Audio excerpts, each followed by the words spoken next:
Révélation.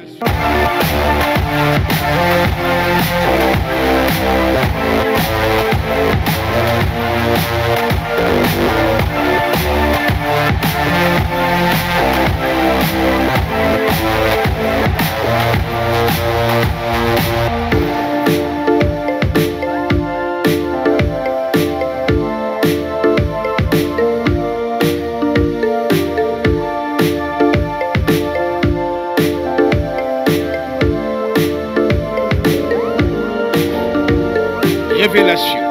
Comme vous le savez, le gouvernement du Sénégal a fait de son cheval de Troie l'éducation, surtout la formation professionnelle.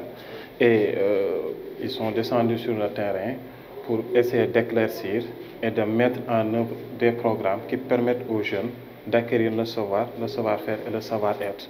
Pas d'une manière simplement théorique, mais pratiquer la chose en tant que telle. Donc, nous avons inséré un programme avec le 3FPT qui consiste à recruter des jeunes et à les donner des compétences qui leur permettent de travailler directement et de pouvoir subvenir à certains besoins et aux attentes que l'on attend d'eux chaque fois à travers la formation professionnelle. Voilà, pour la formation, nous avons ciblé 500 étudiants. Maintenant, nous avons commencé avec la première partie où nous avons pris 50 étudiants qui commencent la formation dès lundi. Et aujourd'hui, c'est l'amphi de rentrée avec toutes les autorités académiques et pédagogiques et toutes les personnes qui sont liées à ce secteur d'activité-là. Quels sont les critères d'éligibilité? C'est d'avoir le bac ou d'avoir le niveau du bac.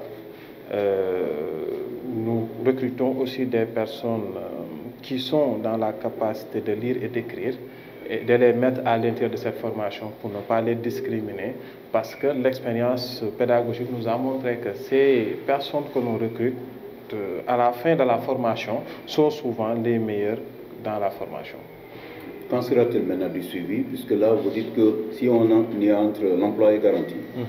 Bon, c'est le savoir-faire, le savoir-être. Le savoir-faire, le savoir-être. Maintenant, nous allons, par le biais de nos partenaires, comme le 3FPT, d'abord essayer parce que, vous savez, quand vous avez la compétence, il faut aussi les moyens financiers pour pouvoir véritablement débuter quelque chose. Nous avons essayé de chercher des partenaires comme le CMS et pour l'ANPEJ qui vont accompagner ces jeunes-là et ils vont soit auto-créer des emplois pour eux-mêmes ou ils seront envoyés aussi dans des différentes structures de l'État qui sont ici en stage et peut-être à la fin de ce stage-là, ils seront insérés. Mais de toute façon, ce qui est sûr, c'est qu'après l'acquisition de la compétence, il y aura un suivi. Soit ils vont créer leur propre emploi, ce qui est mieux, ou ils seront amenés dans les structures de l'État et même les structures privées qui sont au niveau de la région et de la Après 5 ans de présence sur le marché, comment se porte le produit ISIF PT? Bon, on dit Alhamdulillah. On dit qu'on peut dire on ne dira pas qu'on fait tout ce qui se fait de mieux, mais nous faisons partie de tous des structures ici dans la région et au plan national qui font ce qui se fait de mieux en matière de formation professionnelle et technique. Effectivement, dans l'emploi des jeunes, vous voyez, même dans les produits qui sont à l'intérieur, dans les paquets, dans tout ce qui fait, même en recrutant les personnes là, nous avons recruté des personnes qui ont été formées au niveau de ISIF-PT et qui sont dans la direction pédagogique et c'est eux qui gèrent tout. Donc, dans le cadre de l'employabilité, nous sommes les premiers employeurs d'abord de notre structure avant de nous ouvrir parce que nous croyons à la jeunesse, bon, je dirais à mon image et avec le groupe et toutes les personnes qui sont là, qui sont âgées de moins de 30 ans. Dans le domaine de, comment dirais-je, ce que nous attendons de l'État, qu'il multiplie les financements d'abord pour que toutes ces personnes, parce que déjà, vous voyez le nombre, nous devons former 500 étudiants. Sur la liste d'attente, il y a 450 qui attendent qu'on démarre les autres formations. Et ces 450 personnes-là, véritablement, ils ont besoin de cette formation-là. Nous attendons de l'État qu'il accompagne encore plus notre structure, que l'on puisse, à travers la région de Thiès-Ville et le département, pouvoir prendre le maximum de jeunes, les appuyer sur le plan aussi matériel, parce qu'on est à l'ère du TIC et du TEC. Donc pour former ces jeunes-là, nous avons besoin énormément de matériel aussi, pour pouvoir qu'ils puissent faire la pratique du métier directement. Effectivement, des locaux spacieux, parce que quand on parle de 500 personnes, ça va être problématique de les mettre à l'intérieur de nos amphis. Donc c'est la raison pour laquelle nous les avons pris par séquence. Monsieur Amadou Lamine Diouf, coordinateur du pôle emploi et entrepreneuriat pour les jeunes et les femmes du département de Thiès. Merci de nous faire un peu le point. Comment se porte le pôle de Thiès après son installation moins de 2 ans après? Bon, le pôle se porte bien et j'en profite pour faire appel encore aux jeunes, demandeurs de formation, demandeurs d'emploi salarié, mais aussi les jeunes qui sont en demande d'auto-emploi de venir encore fréquenter le pôle emploi qui est leur seconde maison.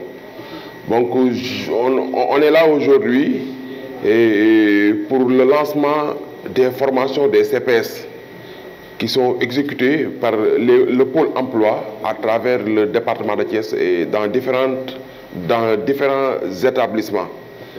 Vous savez, l'objectif des pôles emploi est de suivre le jeune Sénégalais dans tout son processus d'insertion socio-professionnelle, de la formation professionnelle à l'insertion. Et pour cette année, grâce au fonds de financement de la formation professionnelle, 3FPT, nous avons eu près de 500 jeunes thiessois qui sont actuellement au même moment de suivre des formations à CPS. Il y a 2 cohortes qui sont ici avec ISIF. Nous avons 2 cohortes qui sont au centre de formation des métiers portiers et logistiques pour faire des formations en métiers en transport de grue et transport de chariot. Nous avons 2 cohortes qui sont actuellement au niveau du centre de formation professionnelle de dépôt pour faire des CPS en structure métallique, le métier de soudeur. Il y en a 2 cohortes aussi qui sont au niveau de Khombol pour suivre des formations en électricité.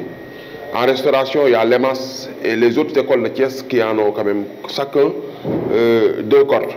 Donc l'objectif est de former le maximum de jeunes possible dans des métiers porteurs. Des formations des jeunes qui n'ont pas eu la chance d'aller très loin à l'école, de suivre une formation en CPS. Les CPS sont des formations de courte durée, 5 à 6 mois, à l'issue de laquelle l'apprenant sera opérationnel, sera quand même apte à exercer un métier. Et vraiment, c'est un des objectifs du pôle emploi et entrepreneuriat. Les CS, le coût global est de 400 000 par CS. Et nous prenons les 360 000, les 90%. L'apprenant, il participe seulement à hauteur de 10% qui est de 40 000. Donc, globalement, c'est le coût des CS. Mais pour nos 2 cohortes qui sont à Dakar, au centre de formation portière, là, le coût de la formation est de 1 million par CS. Parce que c'est une école très chère, une école d'élite. Quand même, il fallait former des jeunes dans des métiers portiers et logistiques. Et là, le coût est de 1 million. Et nous avons participé à autour de 900 000 et l'apprenant a payé seulement 100 000 francs. Je vais commencer par me présenter. Je me nomme Pape Détian. Je suis membre du mouvement Siggi Jotna.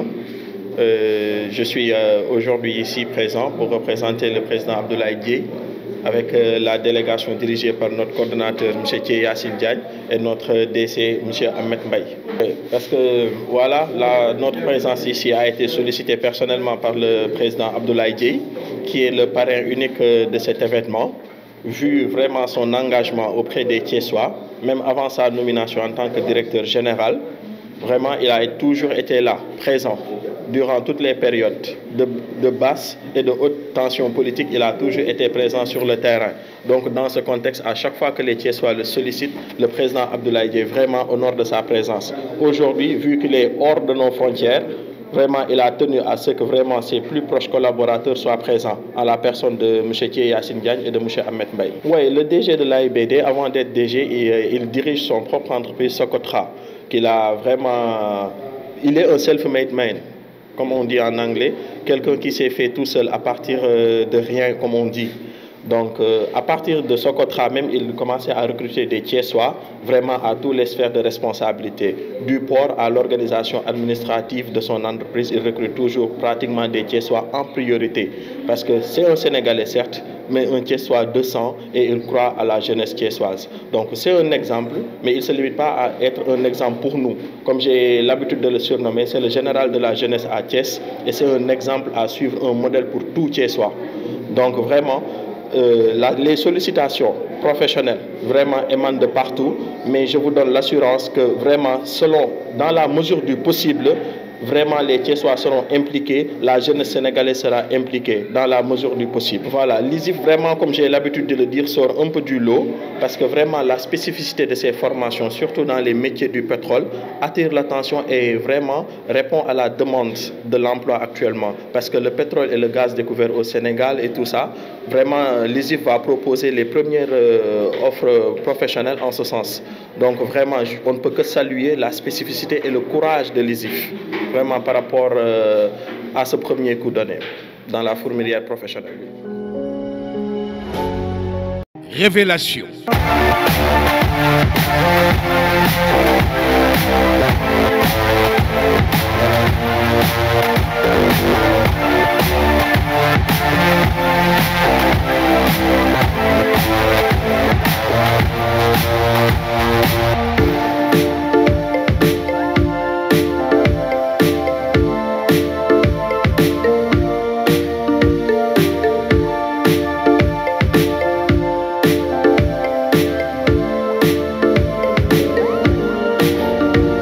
Révélation.